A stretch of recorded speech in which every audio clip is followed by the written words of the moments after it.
সমস্ত উলামায়ে কেরাম তাওহীদের পক্ষে এক এবং অভিন্ন। যেখানে শিরকের বিরুদ্ধে লড়াই, সেই লড়াইয়ের ময়দানে হাক্কানি উলামায়ে কেরামের মধ্যে কোনো মতবিরোধ নাই।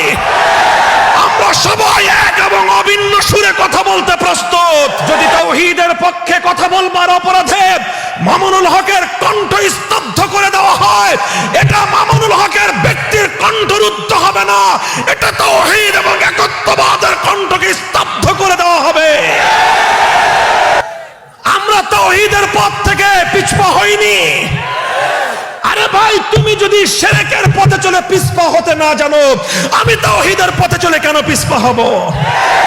তুমি যদি বাতিলের পক্ষে চলে লড়াই করতে প্রস্তুত হও, আমি হকের পথে থেকে লড়তে আমার কিসের ভয়? তুমি যদি বাতিলের পক্ষ হয়ে লড়াই